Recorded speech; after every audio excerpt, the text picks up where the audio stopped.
यशोदनन्दन व्रज जनरञ्जन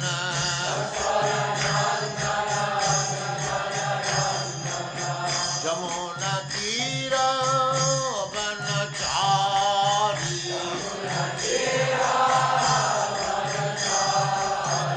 यमुना तीर वनचारी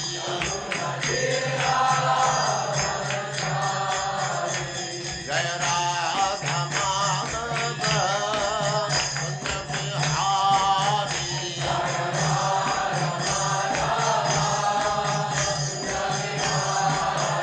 जय राधा माधव कुंज बिहारी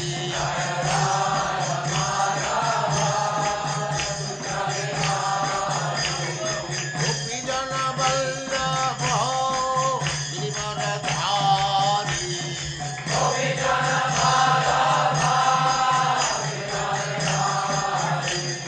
गोपी जन वल्लभ गिरिवरधारी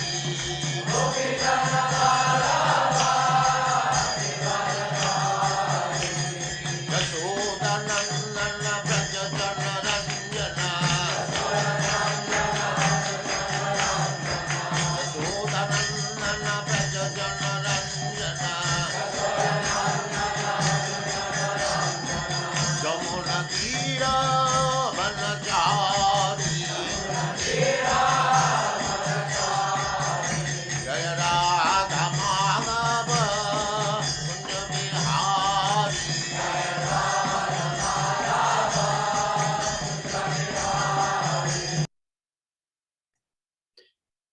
ओम नमो भगवते वासुदेवाय। ओम नमो भगवते वासुदेवाय। ओम नमो भगवते वासुदेवाय।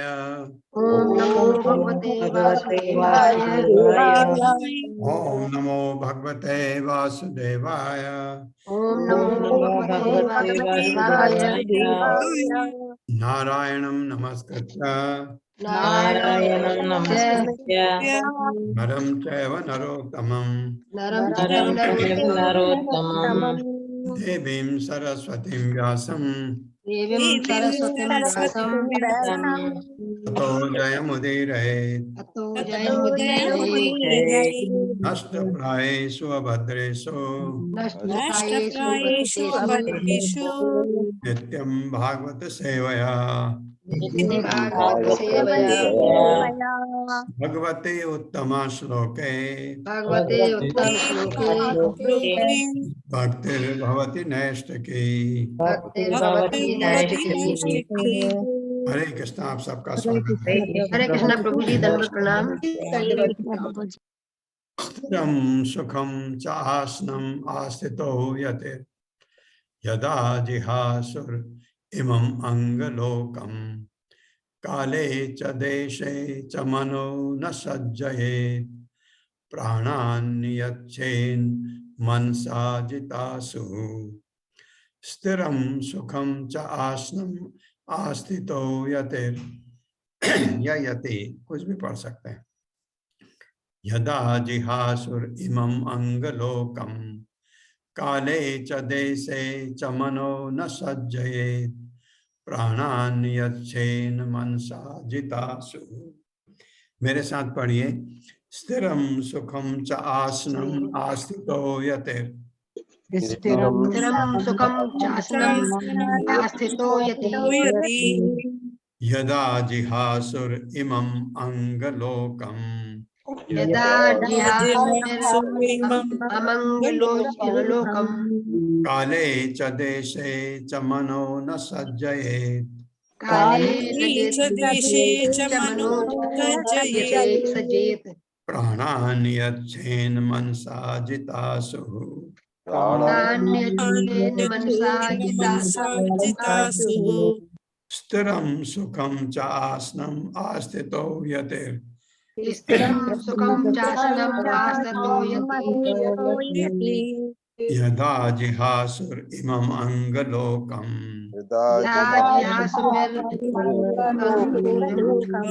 काले च देशे च मनो न सज्जयेत् काले च देशे च मनो न सज्जयेत् प्राणान् यच्छेन मनसा जितासुः प्राणान्येन मनसा जितासु। स्थिरम, स्थिर शब्दार्थ है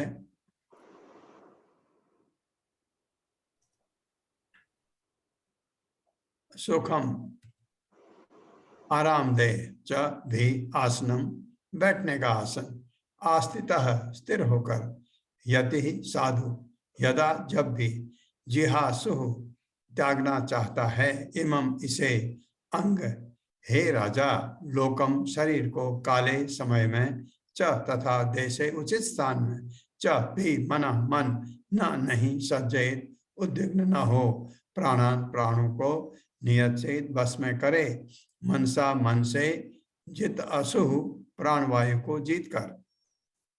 हे राजन,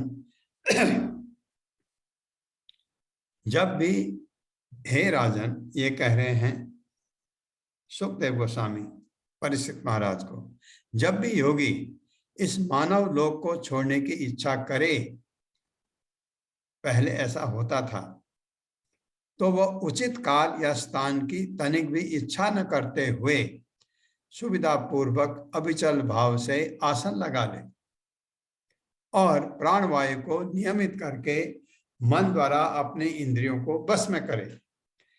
वो ऐसे कर सकते थे पहले, और अपने सांस को कम सांस लेंगे।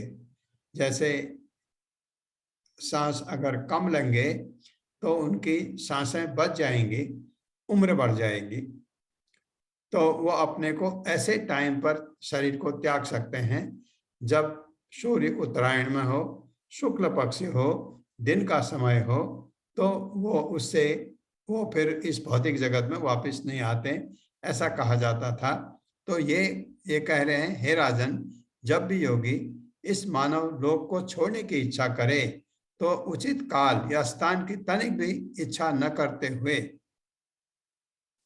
सुविधा पूर्वक अविचल भाव से आसन लगा ले और प्राणवायु को नियमित करके मन द्वारा अपनी इंद्रियों को बस में करे। ये टेक्निकल है, ये एक तकनीक है जिससे आप प्राणवायु को कंट्रोल कर सकते हैं।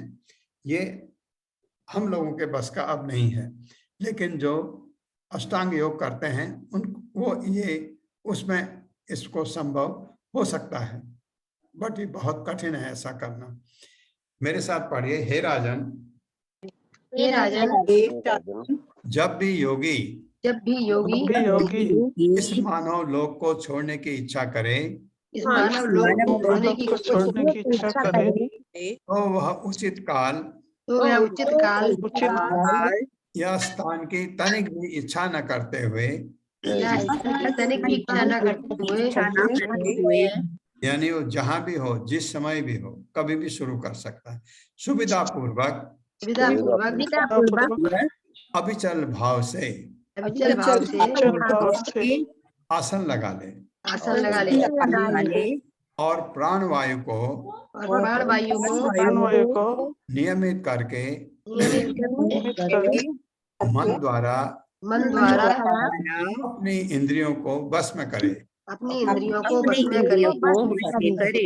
तात्पर्य माता जी। हरे कृष्ण संदीप प्रभु जी। हरे कृष्ण प्रभु जी। हरे कृष्ण सभी को। तात्पर्य श्रीला प्रभुपाद के द्वारा श्रीला प्रभुपाद की जय। भगवत गीता 8.14 में स्पष्ट कहा गया है कि जो व्यक्ति श्री भगवान के दिव्य प्रेमा भक्ति में पूर्णतः निरत रहता है और जो पग पर उन्हीं का निरंतर स्मरण करता है, वह श्री भगवान का साक्षात सानिध्य प्राप्त करके आसानी से उनकी दया प्राप्त करता है।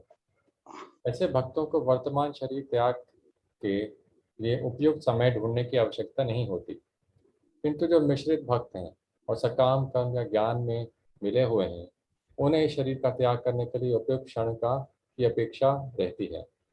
उनके लिए ऐसे उपयुक्त क्षणों का उल्लेख भगवत गीता 8.23 से 8.26 में हुआ है। लेकिन ये उपयुक्त क्षण उतने महत्वपूर्ण नहीं होते जितना कि मनुष्य का ऐसा सफल योगी होना जो इच्छानुसार शरीर का त्याग कर सके। ऐसे योगी को मन द्वारा अपने इंद्रियों को वश में करने में सक्षम होना चाहिए। मन को सहज भाव से भगवान के चरण कमलों में लगाकर सरलता से जीता जा सकता है। ऐसी सेवा से क्रमशः सारी इंद्रियां स्वतः श्री भगवान की सेवा में लग जाती हैं। परम सत्य को तदाकर होने का यही मार्ग है। हरे कृष्ण प्रभु। हरे कृष्ण प्रभु। ये टेक्निक जो है ये भी एक तरीका है, लेकिन ये योगी जो हैं वो ऐसा कर सकते थे। पहले योगी यही अपने जब चाहे शरीर को त्याग से उम्र बढ़ा सकते थे, वो उम्र को बढ़ा। अब आप कहेंगे उम्र तो बढ़ नहीं सकती है, तो आप ऐसे समझ लीजिए इसको, सांस नहीं बढ़ेंगी, आपकी सांसें गिनी हुई हैं करके कहते हैं ना। ये भी आप अगर उस ढंग से भी सोचें, अगर सांस आप कम लेंगे तो आपकी सांसें बच जाएंगी, ये तरीका था उसमें। तो ये प्राण वायु को, अपान वायु को कंट्रोल करके, बड़ा कठिन काम है वो, प्राण अपान वायु को कंट्रोल करके फिर प्राण वायु को ऊपर हृदय में, फिर उसके बाद ऊपर ले जा करके ये अपने जो पैलेट है, अपना मुंह का जो आपका इसको क्या कहते हैं, पैलेट को ऊपर जो है उसके नीचे भाग में, उसके बाद उसको सिर के ऊपर रख करके और फिर वहां से वो अपने प्राण त्यागते थे। इस तरह का था जो बहुत कठिन है। अभी तो बहुत कम लोग, बहुत रेयरली, कोई बिरला ही होगा जो ये कर सकता है। लेकिन जो इसमें प्रभुपाद ने लिखा है ऊपर, शुक मुनि भी बता रहे हैं कि अविचल भाव से अगर मन आपने ऐसे किया, अब प्राण वायु को अब आप कंट्रोल नहीं कर सकते हैं, लेकिन अगर आपने मन इंद्रियां भगवान की सेवा में लगा करके रखी हैं तो आपको ये करने की जरूरत नहीं है, क्योंकि आप भगवान से जुड़े हुए हैं, आपका हर समय मन भगवान में लगा हुआ है, तो भगवान का सानिध्य प्राप्त करना आपके लिए बहुत सरल हो जाता है। तो तरीके ये भी हैं, तरीके सबसे अच्छा तरीका है भक्ति मार्ग का। भगवान में अपने इंद्रियों को, मन को भगवान की सेवा में लगा दीजिए। 16वां श्लोक है, मनः स्वबुद्ध्या अमलया नियम्य क्षेत्रज्ञ एतां निनयेत तमात्मनि आत्मानम् आत्मनि अवरुद्ध्य धीरो लब्धोपशान्तिर्विरमेत कृत्यात्।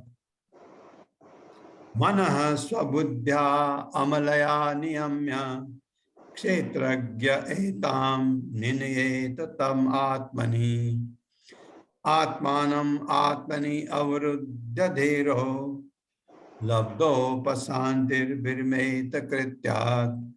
मेरे साथ पढ़िए, मनः स्वबुद्ध्या अमलया नियम्य मन स्वबुद्ध्या मलया नियम्य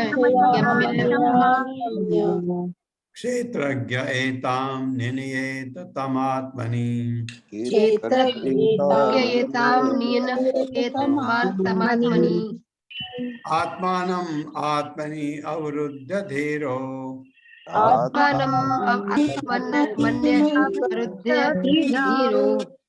लब्धोपशान्तिर्विरमेत कृत्यात्।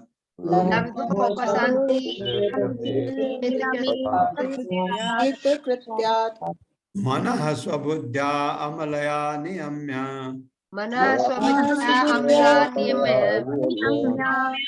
क्षेत्रज्ञ एतां निनयेत तमात्मनि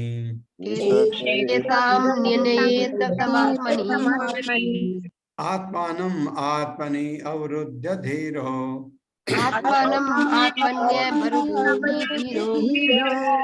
लब्धोपशान्तिर्विरमेत कृत्यात्।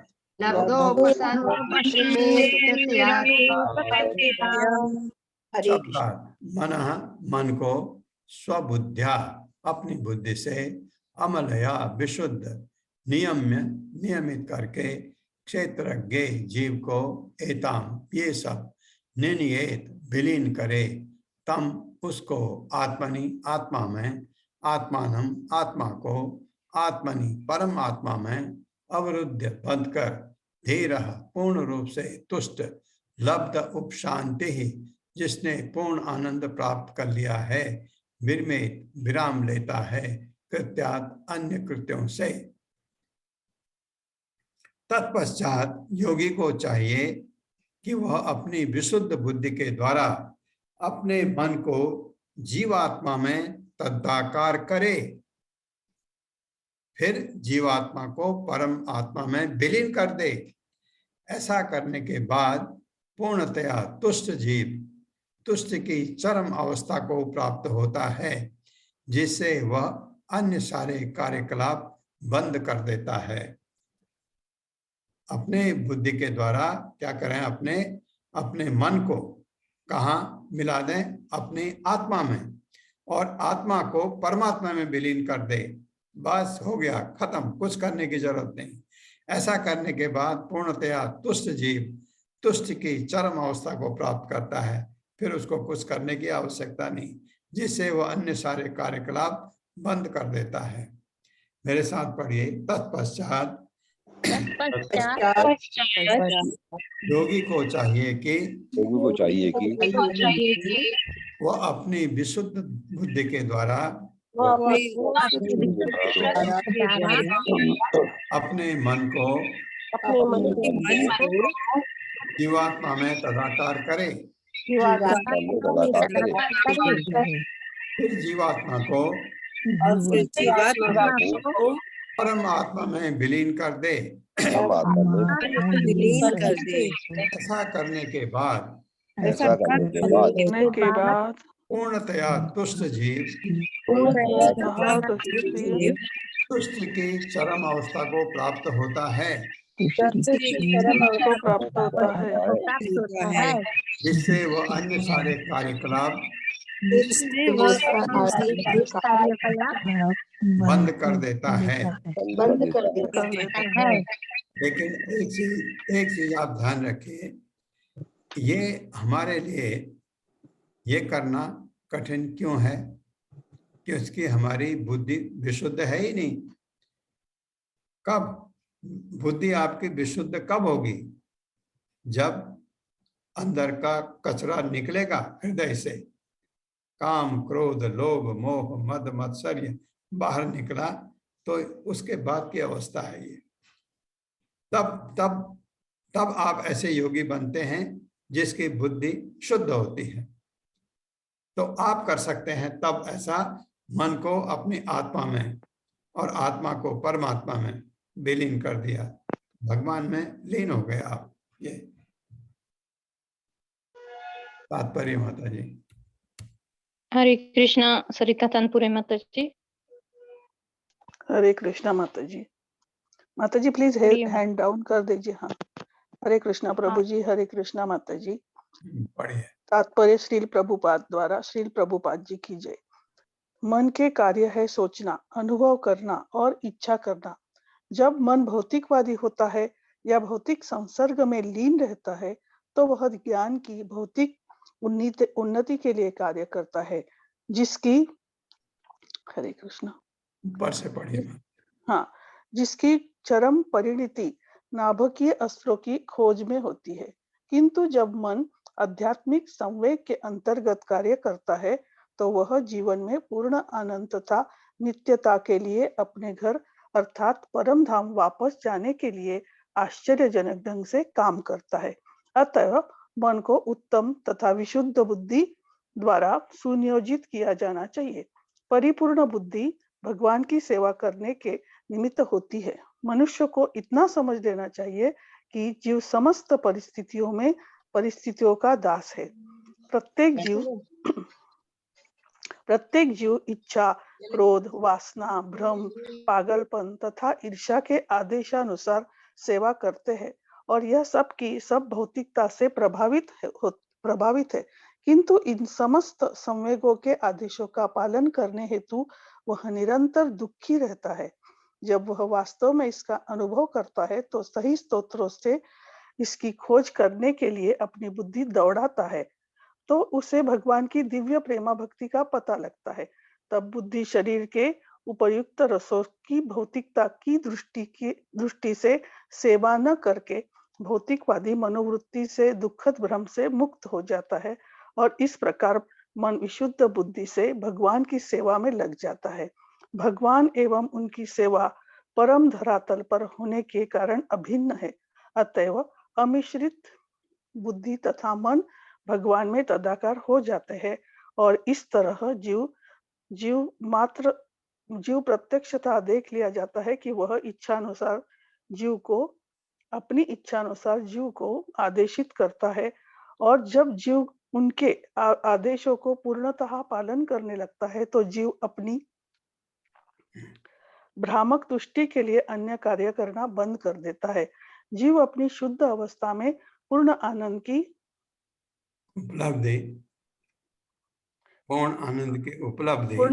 की उपलब्धि लब्धोपशांति करता है और समस्त भौतिक लालसाओं से निवृत्त हो जाता है।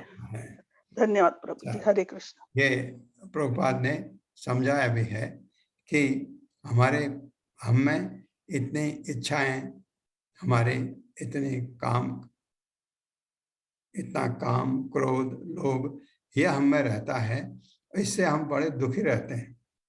कोई भी भौतिकतावादी सुखी नहीं है और जब उसको लगता है ये बहुत परेशान कर रहे हैं और जब उसको भगवान की भक्ति के बारे में पता लगता है कि उसको बड़ा आनंद आता है, उसको लगता है कि मैं इस दुखों से छुट्टी पा लूंगा। भगवान की जब सेवा में लग जाता है उसके बाद की बात प्रभुपाद बता रहे हैं। फिर क्या होता है, जो जीव भगवान द्वारा प्रत्यक्षित देख लिया जाता है तो उसे अपनी इच्छा अनुसार जीव को आदेशित करते हैं और जब जीव उनके आदेशों का पूर्णतः पालन करने लगता है तो जीव अपनी भ्रामक तुष्टि के लिए अन्य कार्य करना बंद कर देता है। फिर क्या करता है, भगवान की सेवा। बस उसको लगता है यही है जिससे मुझे क्या लब्धोपशांति, मतलब पूर्ण आनंद की उपलब्धि जिसे कहते हैं लब्धोपशांति, वो इसी में मेरे को मिल सकती है। फिर वो इसी कार्य में लग जाता है और समस्त भौतिक लालसाओं से निवृत्त हो जाता है। क्योंकि भौतिक लालसाएं हमारी रहती हैं, जब हम भौतिक जगत में हैं भौतिक लालसाएं होना स्वाभाविक है। लेकिन जब हम भगवत धाम जाने के लिए कोशिश कर रहे हैं तो दो चीज साथ साथ कभी नहीं हो सकती। आप ये चाहें कि आप भौतिक सुख भी लें और आध्यात्मिक सुख भी लें, हो ही नहीं सकता। जब भगवत धाम जाने की तैयारी करें भौतिक चीजें त्यागनी पड़ती हैं। भौतिक चीजें आप उनसे लगाव बिल्कुल खत्म। ये नहीं है, आपको ये नहीं कह रहे हैं कि घर छोड़ के निकल जाओ, घर में रहो, घर से अटैचमेंट बिल्कुल नहीं होना चाहिए। घर में आप खाना खाते हो, हाँ खाते हैं, घर में कपड़े पहनते हो, पहनते हैं, घर में नहाते हो, नहाते हैं। ये भौतिक चीजें को वो इन चीजों का ध्यान भी नहीं रखता। ये चीजें हैं क्योंकि शरीर है तो उसको खाना चाहिए, कपड़े चाहिए, ये आप करेंगे, लेकिन अटैचमेंट आपका किसी चीज से नहीं। भौतिक चीज से अटैचमेंट होना है तो भगवत धाम हम जा ही नहीं सकते हैं। तो ये ख्याल आपको जो सुखमणि बता रहे हैं ये भगवत धाम जाने के रास्ते हैं। क्यों बता रहे हैं? परीक्षित महाराज ने पूछा कि कर्तव्य क्या है, हम सबका कर्तव्य क्या है। अब विशेषकर उनका जो मरणासन्न है, जो जल्दी मरने वाले हैं, उनके लिए क्या कर्तव्य है बता रहे हैं। ऐसा करना कि अब तू राजा है, अपने राज्य के बारे में मत सोच, अपने पुत्र के बारे में, जन्मेजय के बारे में मत सोच, अपनी पत्नी के बारे में मत सोच, तेरा शासन था उसके बारे में मत सोच, तेरे प्यारे घोड़े थे उनके बारे में मत सोच। ये ऐसे ये उनको बता रहे हैं क्योंकि परीक्षित महाराज ने ऐसा प्रश्न पूछा था, इसलिए बता रहे हैं।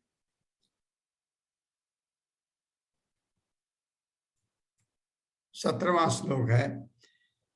न यत्र कालो अनिमिषां परः प्रभु कुतो नु देवा जगतां य ईशिरे।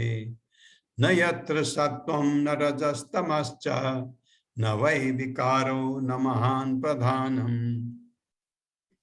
न यत्र कालो अनिमिषां परः प्रभु कुतो नु देवा जगतां य ईशिरे।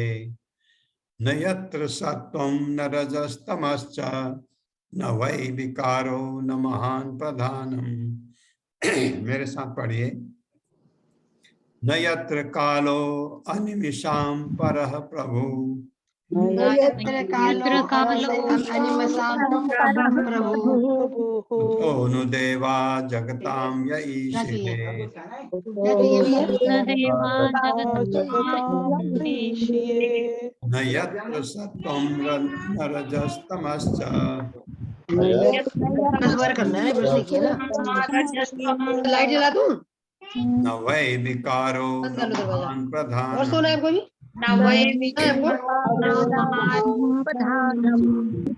न यत्र कालो अनिमिषां परः प्रभु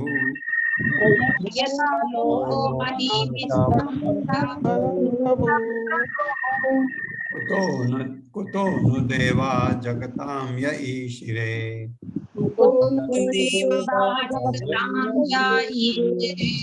न यत्र सत्वं न रजस्तमश्च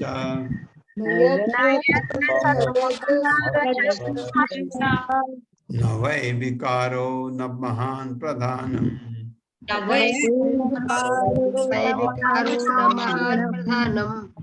शब्दार्थ है ना नहीं, यत्र जहाँ, कालः विनाशकारी काल, अनिमिषाम देवताओं का, परः श्रेष्ठ, प्रभु नियंता, कुतः कहाँ है, नो निश्चय ही, देवा देवता, जगताम संसारी प्राणी, ये जो ईश्वरे नियम, न नहीं, यत्र जहाँ, सत्वम संसारी अच्छाई सतोगुण, न तो रजः संसारी काम, तमः संसारी अज्ञान तमोगुण, च भी न तो वै निश्चय ही विकारः रूपांतर, न तो महान भौतिक कारणाणव प्रधानम भौतिक प्रकृति।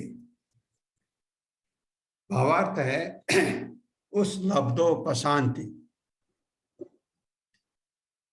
परम शांति जिसे कहते हैं, उस लब्धोपशांति की दिव्य अवस्था में विनाशकारी काल की शेषता नहीं रह पाती, जो उन देवी देवताओं का भी नियामक है, जिन्हें संसारी प्राणियों के ऊपर शासन करने की शक्ति प्राप्त है। तो फिर स्वयं देवताओं के विषय में क्या कहा जाए।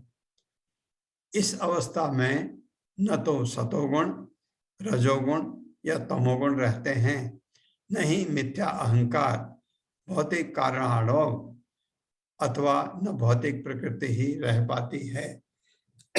उस अवस्था में, जिस अवस्था में आपने अपने आत्मा को परमात्मा में लीन कर दिया, उस अवस्था में ये आप लब्धोपशांति की अवस्था, पूर्ण आनंद वाली अवस्था, पूर्ण आनंद वाली शांति वो प्राप्त होती है आपको।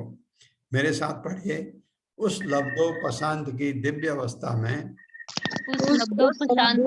दिव्य अवस्था में विनाशकारी काल की शेषता नहीं रह पाती,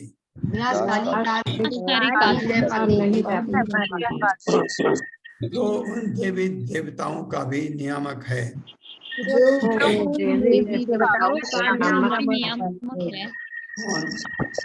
विनाशकारी काल उनका भी नियामक है, उसका जिन्हें संसारी प्राणियों के ऊपर शासन करने की शक्ति प्राप्त है। शासन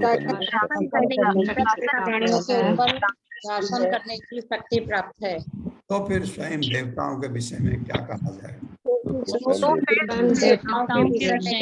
क्या कहा जाए। इस अवस्था में न तो सतोगुण, रजोगुण या तमोगुण रहते हैं। रजोगुण या तमोगुण रहते हैं। नहीं मिथ्या अहंकार नहीं अहंकार भौतिक कारणाणव भौतिक कारणों अथवा न भौतिक प्रकृति ही रह पाती है। नहीं भौतिक प्रकृति ही रह पाती है।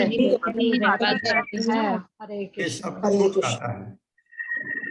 तात्पर्य सुमन अग्रवाल माता जी, हरे कृष्ण। हरे कृष्णा प्रभु जी, दंडवत प्रणाम। हरे कृष्णा सभी को।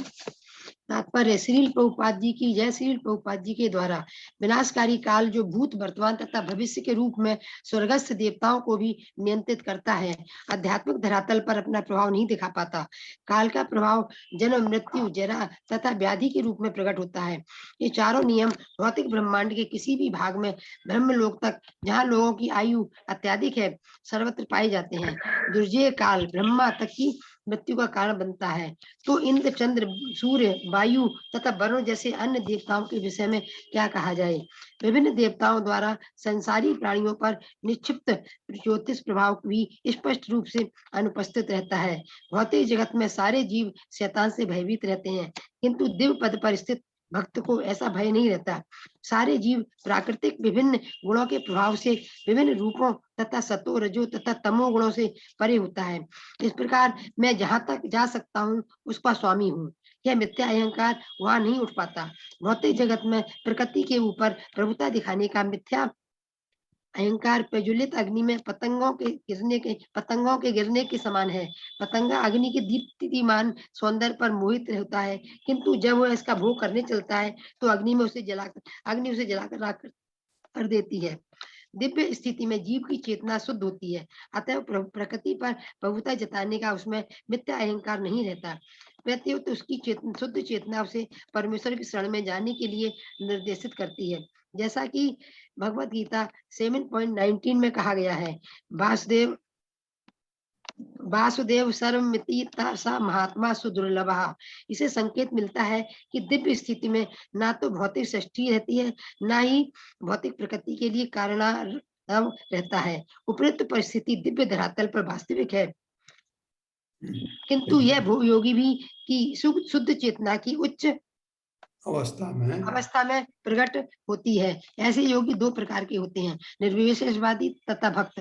निर्विशेषवादी का परम लक्ष्य रहता है पर व्योम की ब्रह्म ज्योति, किंतु भक्तों का लक्ष्य वैकुंठ लोक रहता है। भक्तों को उपयुक्त स्थिति का अनुभव भगवान की दिव्य प्रेमा भक्ति के लिए सक्रिय होने हेतु दिव्य रूप पाकर होता है। लेकिन निर्विशेषवादी भगवान की संगति की उपेक्षा करने के कारण आध्यात्मिक सक्रियता के लिए आध्यात्मिक शरीर विकसित नहीं कर पाता, अपितु भगवान की ब्रह्म ज्योति में आध्यात्मिक स्फुल्लिंग के रूप में विलीन हो जाता है। भगवान पूर्णतः सच्चिदानंद स्वरूप है, जबकि निर्विशेष ब्रह्म ज्योति केवल सत्य तथा चित्त है। वैकुंठ लोक भी सत्य सच्चिदानंद स्वरूप है। अतः भगवान के वे भक्त भी हैं जो भगवान के धाम में प्रवेश पाते हैं, सच्चिदानंद स्वरूप प्राप्त करते हैं। इस तरह उसमें कोई परस्पर कोई अंतर नहीं रहता। भगवान के धाम, नाम, यश, पार्षद आदि एक भी दिव्य गुण वाले हैं, और यह दिव्य गुण भौतिक जगत से किस प्रकार भिन्न होता है, इसकी व्याख्या इस श्लोक में की गई है। भगवत गीता में भगवान श्री कृष्ण ने 3 प्रमुख विषयों के कर्म योग, ज्ञान योग तथा भक्ति योग का वर्णन किया है, किंतु इनमें से केवल भक्ति योग द्वारा ही मनुष्य वैकुंठ लोक पहुंच सकता है। अन्य 2 विषय वैकुंठ लोक में पहुंचाने में अक्षम रहते हैं, भले ही वे ब्रह्म ज्योति तक सुगमता से पहुंचा दें, लेकिन जैसा कि ऊपर वर्णन किया गया है। लेकिन इनका 2 चीजों का जो ज्ञान योग और कर्म योग है, ये आपको भक्ति की तरफ ले जाते हैं। जैसे भगवत गीता में अगर खाली कर्म योग नहीं ले जा सकता, खाली ज्ञान योग नहीं ले जा सकता, कर्म योग ऐसा जो आपको भक्ति की तरफ ले जाए, ज्ञान योग ऐसा ज्ञान जो हमको भक्ति की तरफ ले जाए। भगवत गीता में वही कहा गया है। मुख्य रूप से 3 योगों का वर्णन है भगवत गीता में, कर्म योग, ज्ञान योग, भक्ति योग। और भक्ति योग से ही आप वैकुंठ जा सकते हैं। जैसे बहुत अच्छा प्रभुपाद ने लिखा कि जो निर्विशेषवादी हैं वो कहाँ जाते हैं, वो ब्रह्म में लीन हो जाते हैं, ब्रह्म ज्योति में। तो लीन हो गए तो आत्मा लीन हो गई, शरीर तो नहीं मिला। और अगर आप वैकुंठ जाते हैं तो आपकी जाति तो आपकी भी आत्मा ही है, वहां आत्मा को पूरा शरीर मिल जाता है, पूरा शरीर दिव्य हो जाता है पूरा, और तरुण रहता है। और आप वहां आनंद भी भोगते हैं कि भगवान का सानिध्य मिलता है, भक्तों का सानिध्य मिलता है, और जितनी विविधता है वैकुंठ जगत की वो देखने को आपको मिलती है। और जन्म मृत्यु जरा व्याधि से छुट्टी, ये छुट्टी तो उनको भी मिलती है, मोक्ष उनको भी मिलता है, क्योंकि वो जन्म मृत्यु जरा व्याधि से हट जाते हैं। लेकिन वहां खतरा ये है, बाद में आपको लगे कि यहाँ मैं कर क्या रहा हूँ, तो अगर आपको कोई भक्त मिला तो आप फिर वैकुंठ जा सकते हैं। भगवान ने कहा है भगवत गीता में, अंत तो गत्वा वो मेरे पास आते हैं, तो सारे नहीं जा पाते, कुछ फिर नीचे गिर जाते हैं। प्रभुपाद का ऐसा कहना है। ओम अज्ञान तिमिरांधस्य ज्ञानांजन शलाकया चक्षुरुन्मिलितमेन तस्मै श्री गुरुवे नमः। नमो विष्णुपादाय कृष्ण पृष्ठाय भूतले श्रीमते भक्ति वेदांत स्वामिनिति नामिने। नमस्ते सारस्वती देवे गौरवाणी प्रचारणे निर्विशेष शून्यवादी पाश्चात्य देश तारणे। जय हो श्री कृष्ण चैतन्य प्रभु नित्यानंद श्री अद्वैत गदाधर शिवासादि गौर भक्त बंद। हरे कृष्णा कृष्ण कृष्णा हरे हरे, हरे राम राम राम हरे हरे। हरे कृष्णा। पल्लवी माता जी।